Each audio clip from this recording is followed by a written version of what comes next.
The bullet through the neck of Charlie Kirk was a bullet from the devil to the mouth of every believer saying, shut up, but he's defeated. And we cannot stop talking now. We cannot stop praising now. We cannot stop sharing the gospel now. This is the time to speak up louder than ever before.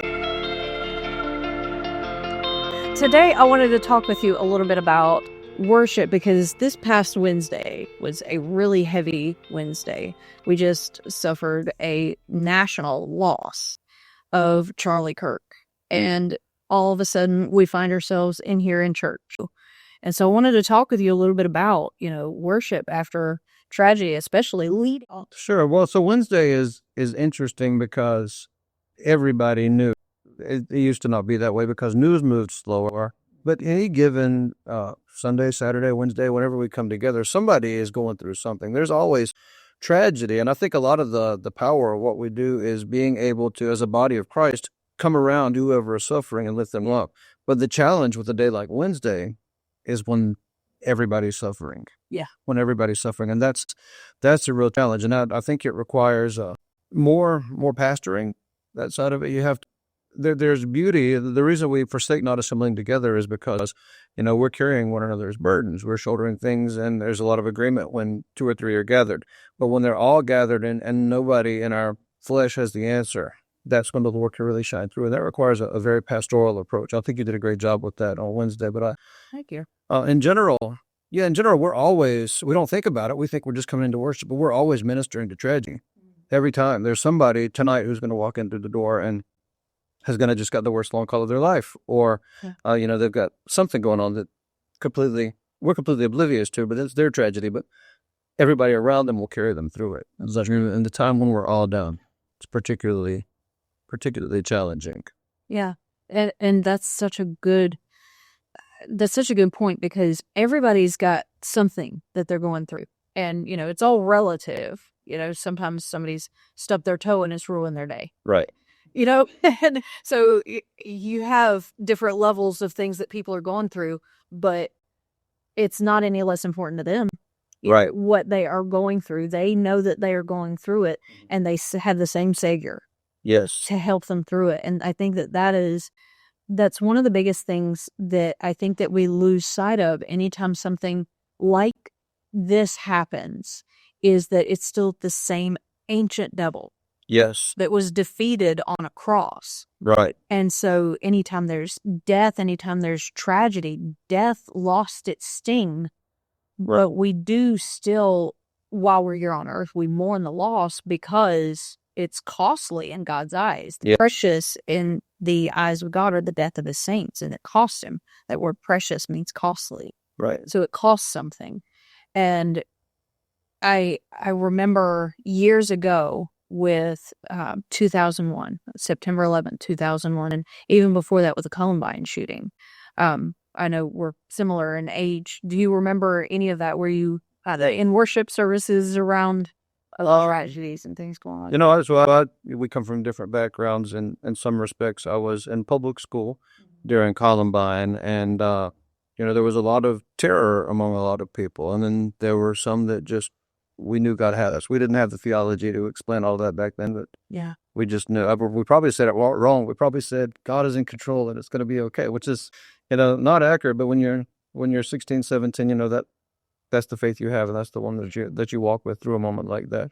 9/11 was 9/11 was a different kind of tragedy. I was a different stage of my life. I was actually, for those of you that don't know, 2 weeks away from going to Marine Corps recruit training at that point. My wife and I were in the 1st Training Battalion to go to Parris Island after 9/11. And there was so much unknown at that time. Looking back, if I could, hopefully I'm not pivoting too far here. You just reel me back in. But people always talk about 9/11, and there was a national anger at the terrorists at the time it happened. Whoever did it, the devil was behind it. And so I don't have to shift the focus of my anger. And I recognize with Charlie Kirk, it was the same devil that killed him. The reason the Charlie Kirk thing also is such a big national tragedy is not because of the man that died. I've probably spent too much time looking at comments this week of people that had to say things about that. I mean, I'm sure we all have, but those on the left see it as it's one guy that died. 3,000 died on 9/11. How can you make the comparison? And the comparison is because it's not about the one man that died. It's what he represented. It's not about the World Trade Center and the World Trade Center's intrinsic value to our economy. Our economy bounced back. It was an attack on American economic prosperity. And the attack on Charlie Kirk was an attack on the freedom of speech. And as worshipers, that should really be a wake-up call for us. This is the decade of the mouth, the Hebrew decade pay. And we've seen from 2020 with the mask mandates, we wanted to cover the mouth. We've seen it visually. We've seen people get silenced. We've seen them get deplatformed. We've seen cancel culture come after people's words. We've seen so much. And, the bullet through the neck of Charlie Kirk was a bullet from the devil to the mouth of every believer saying, shut up. But he's defeated, and we cannot stop talking now. We cannot stop praising now. We cannot stop sharing the gospel now. This is the time to speak up louder than ever before. I can remember I was actually leading, I know you were going, into battle, like straight into battle. I somewhat felt, obviously not the same way, but I was leading worship with deacons' kids. So it was somewhat like a hostage negotiation, like more than leading worship. So, I sort of felt like it was my own personal battle that Rob was going through. But after September 11th, that happened on a Tuesday. We were in worship, we led worship with these kids that normally would not have listened, normally would not have paid attention. And suddenly we were able to speak to their hearts. And suddenly we were able to get them, to take their hands out of their pockets and lift their hands and actually worship. And that's, if you are in a position of leadership, if you have the ability to speak into and to sing over and to decree and declare over a congregation, when things like this happen, I believe that you have an extra level of accountability for what is being done. Like you will stand at account on the day of judgment for the way that you lead. And you have to be careful. I remember talking on Wednesday to one of the team members, how do you get up and lead worship after something like this?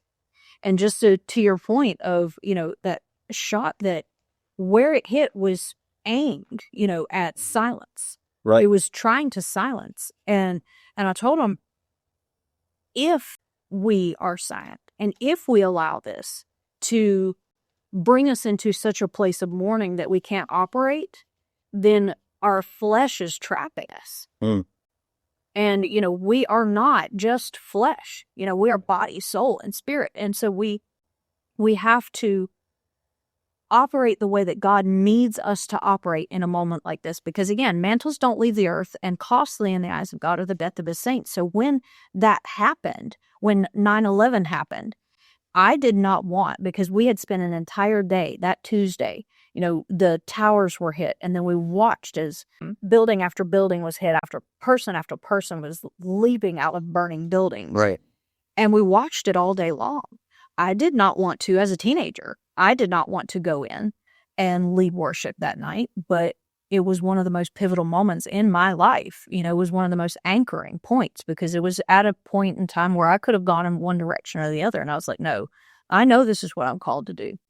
And watching these people that never listened to me before, not that it was me, it was God. I was serving the Lord in that moment, but they never listened to what God had to tell them before. And now they're listening. I know that this is what's important. So standing up and actually leading worship, even when you don't want to, even when it's hard, and even when you can't, and you do it anyway. I believe that there's a certain level of sacrifice that's in that. And I believe that we're called to hard things as Christians. Is there a time in your life that you can point to after tragedy or other things like that? I know that you've written blogs, that you've, worshiped, that you've gone to war.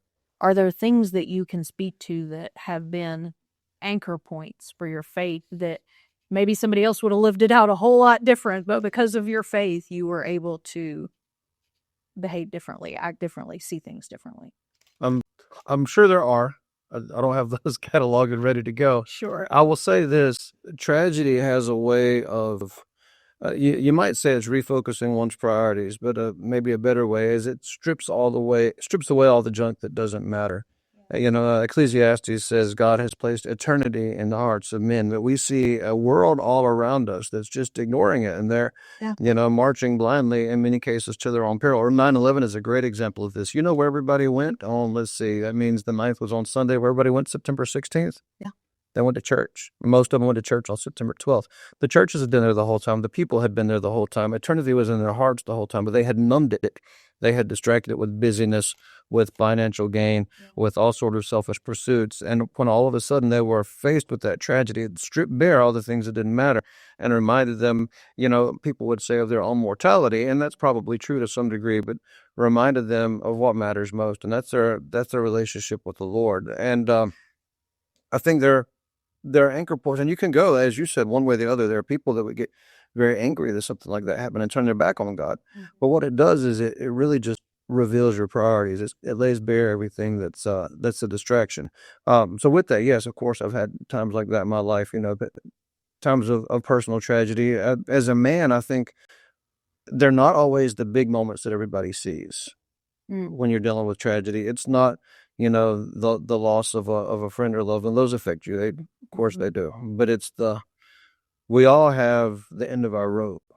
And when men get there, most of the time, it's not a big public moment. Nobody sees it. Nobody knows. You get to the end of yourself, and what do you do then? And those are the moments. It's not the moments that everybody looks at you. You're like, oh, we know you've had a hard time this week. Those aren't the weeks where it's difficult. Those aren't the moments where it's difficult. The moments that are difficult, you'll probably never know for most men, and probably a lot of people in general. I'm sure there are ladies like that too. But in those moments, I think that also has a way of refocusing your priorities. If I lose everything, if all of a sudden my marriage is gone, my family is gone, my job is gone, my wealth is gone, my status is gone, my everything is gone, what do I have left? And when you realize that, that's the thing that matters to you the most. That's when you can build on that. I don't know if that really answered your question, but I think tragedy has a way of drawing your attention to what matters most.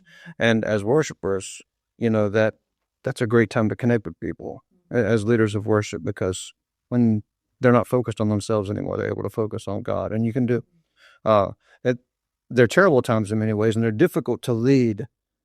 But the fruit there is, I think, so much more substantial. You mentioned anchor points in your life, and I think that's true for the worshipers walking in the door, too. Mm-hmm. They will always remember what happened at church the night Charlie Kirk died. They'll never forget. We've had great services, many of them, and lives were transformed. People were healed, delivered, set free. Wonderful things have happened, and they'll remember some of those. But they'll always remember what happened the night Charlie Kirk died. Yeah. They will, because it's one of those moments where all the distractions were sent away. Yeah. And it was just them and God. And I think there's a lot of power in that. Yeah, because as you lead worship, it's a difficult thing to get everybody on the same page. And then on a night like that, everybody's on the same page. Right. Like on September 11th, that was on a Tuesday, news traveled slower. So obviously everybody knew it on September 11th, but by September 12th, everybody was on the same page. Didn't matter if they were in big church or if they were in youth group where I was. Everybody was still on the same page, and you don't get times like that very often where everybody will look back to that, right? Because you'll have a miracle service and one person will receive a miracle and everybody will look at it as a spectator. They got to see it and experience it and, be a part of it, not just as a spectator, but as a participant as well. But it happened to that person and not them. And when you have something like this, it is, again, an anchor point that everybody will look to. Like you said, they'll look back to that and they'll know, wow, I remember where I was the day after it happened. I remember where I was the day it happened. I remember that. You remember that song that we sang? They'll be able to talk, right, with everybody. Everybody watching this right now, that's at least 40, exactly what song George Bush sang at Ground Zero right after 9/11. Everybody knows what it was. That's it. Put in the comments. I'm not even going to say it.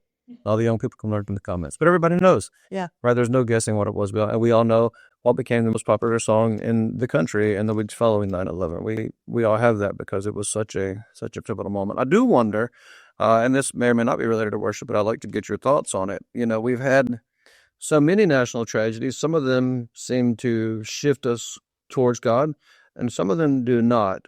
And there are various reasons for that. Some of them tend to unite us, and some of them tend to divide us. President Trump had an attempt on his life in Butler, Pennsylvania last year. And as much as we thought that would unite everybody, and I guess it got everybody more people to vote the same way for an election, but I don't know that it was quite as powerful of a moment as Charlie Kirk assassination. And I don't know that the Charlie Kirk assassination, when it's all said and done, will be a point of unity or a point of division for the country. And I don't want to hijack the direction you're going, but I'd be interested to hear your thoughts on that. I think as far as unity and division, I think that we'll probably see a split. I think that Gen Z is very united in this particular moment. They know that they need to raise their voice. They don't necessarily know what to say. There are folks that are, I'll be 40 in April, so I know exactly what you're talking about. Like, I've lived through Cassie Bernal saying yes and being shot at the first Columbine shoot, at the very first, mass school shooting. They asked Cassie Bernal, are you a Christian? And he shot her because she said yes. And Charlie Kirk was shot because he was a Christian, because he did not agree with the narrative. And what that did with both of these martyrs is it made people realize, what will I do when that moment knocks? Maybe they won't have a gun, but when somebody approaches me and says, are you a Christian? What will I do? And so, yes, it divides us, but yes, it does also put us all on the same playing field, as in we do have that internal dialogue going on, and we do have that question being asked of ourselves. Now, the actions, that's yet to be seen. Will the adults around Gen Z rally and give them words to put to the voice that they have? Will we be able to see adults rise up and tell these kids, look, forsake not the assembling together of yourselves. You need to be in church. That's how you're going to find the things the questions that you have burning inside you, that you don't have answers to. You're going to find that in Sunday school. You're going to find that in worship. You're going to find that when the preacher says your name without saying your name. He reads your mail and you're going, well, how does he know? And he doesn't. He's heard from the Lord. And then you're going to have people that just completely miss it, and then they head off in the other direction. I believe that people are going to politicize things that are spiritual. Yes. A lot. And a lot of that is because we're out of touch as a nation. We're out of touch with how eternal our actions here on earth are. And that's one of the anchor points that worship brings, because it's something that we will do for all of eternity. And so all of a sudden you're realizing, you're making that connection, because thy kingdom come, thy will be done is not just a charge, but it's a mandate here on earth as it is in heaven. It's a mandate for us to bring heaven to earth. And how do we do that? Worship, prayer, decreeing and declaring the word, because the word is looking for sound, looking for a voice here on the earth. And when tragedy like this hits, you have some folks are worship leaders and they will, lead, but some folks are the worship leader of the second row. Right. And they have to be found at church. That's such a good point, because I mentioned earlier about the people around the individual suffering. Yep. Those are going to be the ones that bring them through, and there are worshipers. There are worship leaders in the pews that do I sat next to a great old saint, Miss Benton. She was a soprano, and she sat me in front of her because she didn't think I was well behaved. But Miss Benton, God bless her, was a second row worship leader. Yeah. A strong soprano. Yeah, you all know the folks I'm talking about. So Miss Benton was up. Yeah. Yes, and so I had to sit in front of my strong soprano, Miss Benton, but she was a second row worship leader. And I think such an important job, because otherwise you could just sit at your house and listen to a CD. Do we still have CDs in 2025? Sit at your house and go to Apple Music or whatever and listen to your favorite song. The power in some ways is the people around you, and the power of it. The world knows this. They go to church, but they don't go to church for something they could get somewhere else. They don't go to church just for the message because they could get that on YouTube or wherever they're going to get it from. They don't even go to church just to see the people because they could see them at Walmart or wherever they go. They go to church because church has the altar, and the altar is where they can encounter the presence of God. And at the times where those moments where it's laid bare, and they know where they need to be, they don't run to the grocery store.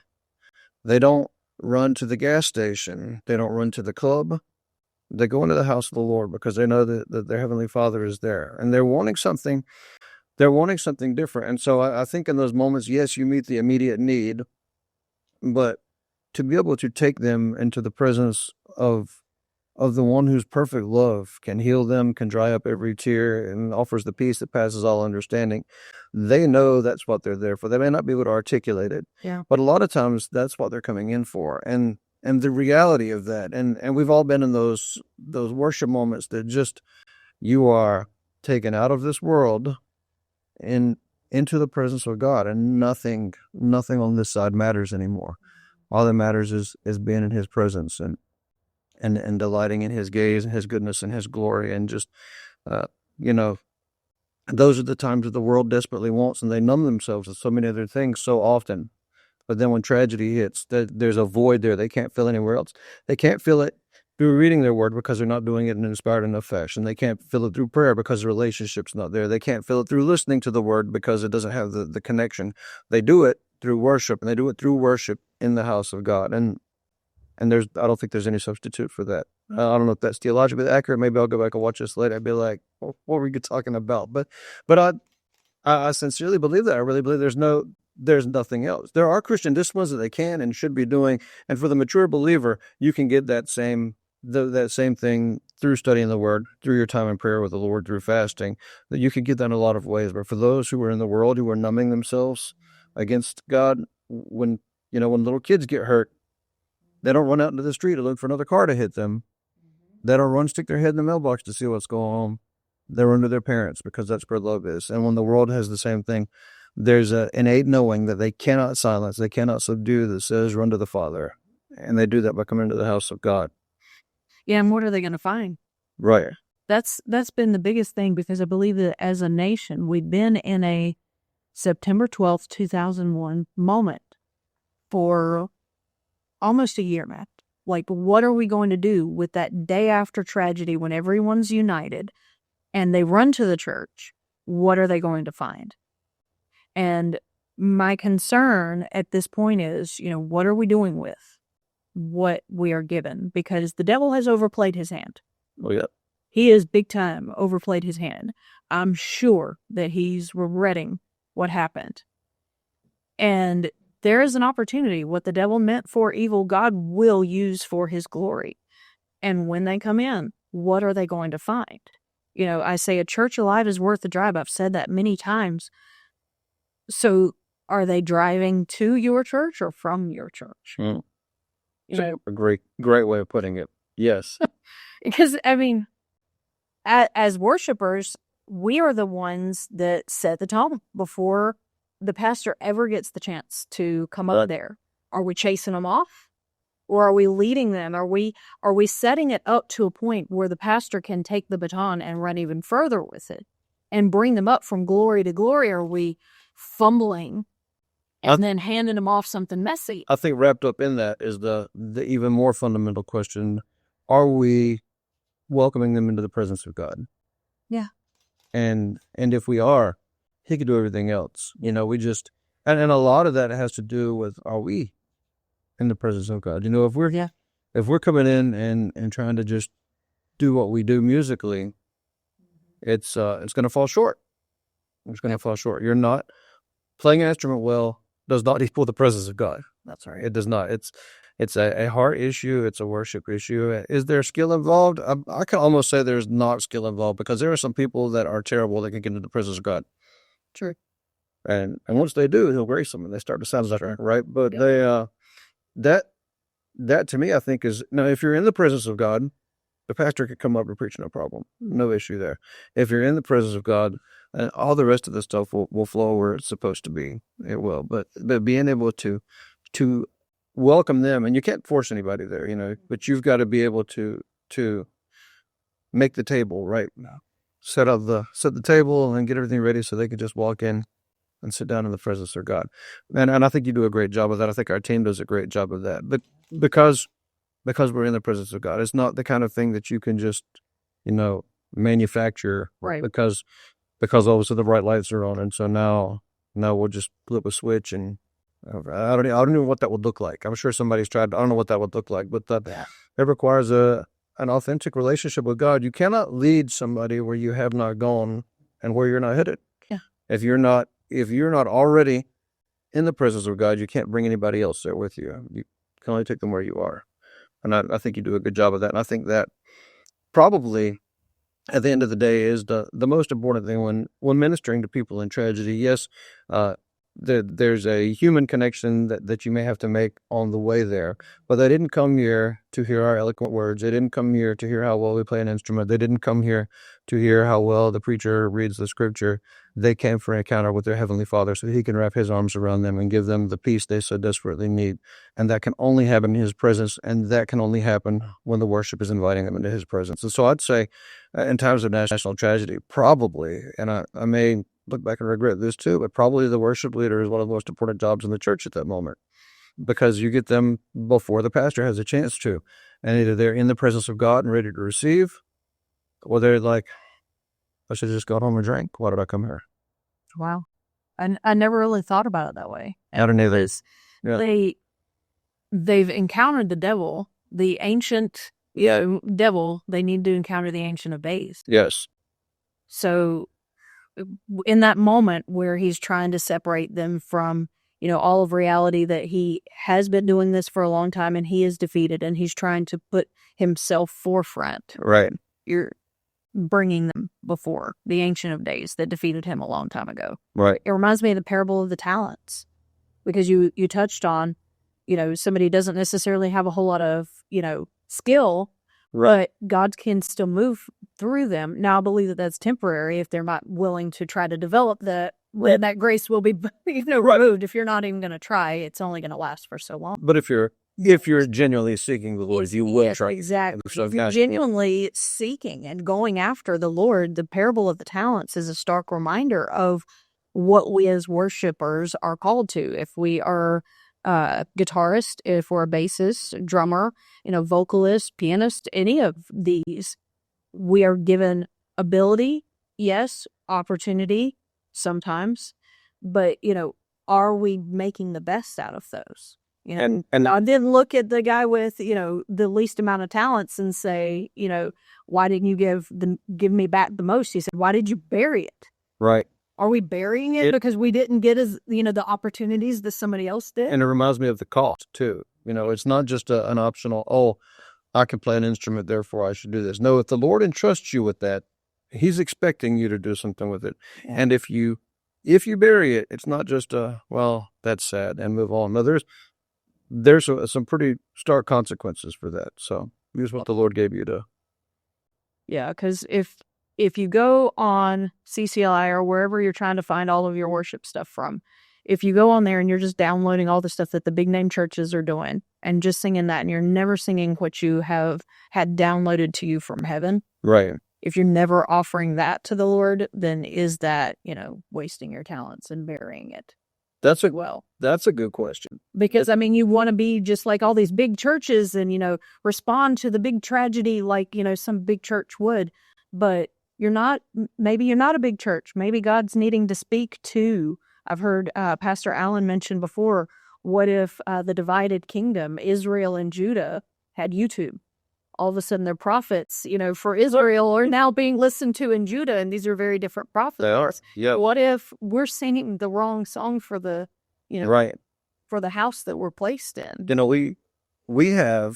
We're made in the image of God, and people know that, and they say, we're valuable because we're made in the image of God, and that's true. But because we're made in the image of God, we're expected to act like him in some ways. And he didn't just make us in his image and stop there. He could have done that, and that would have been powerful. None of the other creatures in this universe bear God's image, and humanity does. And that's a whole sermon. But he went a step further, and he breathed his breath into our lungs. And so we are speaking spirits created in the image of our Heavenly Father, and we have a responsibility. He gave us authority, too. He gave us his image, his breath, Yeah. his authority, and placed us as his agents upon this earth. Yeah. And with that, it says we're supposed to worship him in spirit and in truth. That word spirit refers to breath. Yeah. And so we're supposed to return his breath to him with interest. Now, that does not necessarily mean that you have to write your own songs for every service every week. There are some great songs out there, by all means use them. I'm not saying not to do that. But you are not trying to perform it the way somebody else did. Right. Because you're not offering somebody else's offering to the Lord on your behalf. You're offering your offering to the Lord. Yeah. And it needs to come from you. Sometimes that'll be, an original song. Sometimes it'll be your own spin. And let's not get too religious about, well, I need to change 3 notes so the Lord will receive it from me. That's not the case. It's a matter of the heart, right? Yeah. But it's a matter of the heart. If all you're doing is offering that somebody else produced all the time, yeah, how are you going to account for the breath that God gave you and for the mind of Christ that's within you and for how you used your talents if all you ever did was offer the things that somebody else did? Wow. Not related to tragedy, but I think it's it is. It is, because if you haven't prepared in those moments, tragedy will come. And if you haven't prepared in the moments before, tragedy just shows the mettle that you have prepared before. It reveals what's there. Exactly. And it's oftentimes why when you see revivals and different things like that, and there's, different things amongst leadership, it's because they're tired. Right. That's bringing out the personality that was there, but, because you weren't so tired, you could put on a good face. And how much better is, God made us this certain way. I listen to recordings like this sometimes. I won't say that I hate the music industry, but they just suck all the life out of the song sometimes, right? Right? They just get their official music industry vacuum, suck the life right out of, and you get this nice little polished thing. And that's not what God put us here to do. Yeah. It's not roar. It's a roar, right? It fills up the room because you're talking about the Lion of Judah here, right? There's so much there that's supposed to be there. And there's something about tragedy stripping everything bare that all of your usual boundaries don't matter anymore. Right. The fact that you used to thought you needed to act put together in church. It's okay sometimes to come up and have the big ugly cry. It's okay because that's the altar is open. That's what it's there for. It's there for those moments. It's not there for you to just show up, at the times where, all your clothes are clean and you got them, your fancy cologne and all that. Those are great. Come then too, right? We're still happy to see you. But I think our flesh, and by our flesh, I don't mean the sinful side of it as much as I do the let's make ourselves presentable side of it, often stands in the way of revival. Yeah. And you said they're tired, and so what was put in them comes out. Because when you're tired, just like with tragedy, it strips away all the pretend, it strips away all the keeping up appearances, and you're able to go out and do what you were made to do. Yeah. The Marine Corps has a lot of negative characteristics, right? It's sad. What I'm about to say is sad. It's comical, but it's not really if you stop and think about it. If you leave Marines at peace too long, they start to terrorize communities. They have to deploy and fight wars. They do. Like, we're laughing about it. It sounds comical until all of a sudden, somebody's on his 4th DUI for the week and who keeps letting this guy out of jail? It's really sad. But you take that same guy and you give him a machine gun and you throw him at some terrorists and he's a national hero, right? It's true. We have to be doing what we're meant to do. And if you're not doing that thing, if you're just trying to stay in a box, and you're not gonna do what you were meant to do. It seems so basic, but so many people miss it though. They choose to, at the zoo, they have these lions that aren't lions anymore because they've been in the same cage for decades. Yeah. And at some point, you just throw up in the cage and remind him he's a lion. Was it Seabiscuit where the horse had forgotten he was a horse because he had just, right? I mean, he didn't forget he was a horse, but they were like, he's strong. Why is he not fast? And the guy said he needs to remember what it's like to be a horse. And they just took him out on this nice long ride for hours. And all of a sudden they got to some spot and he was like, there's nobody, there's no fence, there's no whip, there's nothing slowing me down. And he ran. And there had never been a faster. That's why Seabiscuit was as fast as he did, because he'd just been a training horse because they couldn't get him to do something. I don't remember. I'm not a horse guy. But anyway, when he was reminded what he was created to do, he did it like nobody else had ever done it. And revival is waiting on those people that are released, that we're no longer keeping up appearances. I got to have you come back on this show because I want to, the podcast, whatever you want to call this, I want to have you come back because we talk about Matt Garris. I don't know about that. I want I want to see the relationship between an MD and a worship leader having a conversation. I don't know how everybody does it, but I know how we do it, and it's worked so far. So I'd like to have a conversation with you about all of those things. So if anybody has any questions that you want to ask about that, just let us know in the comments.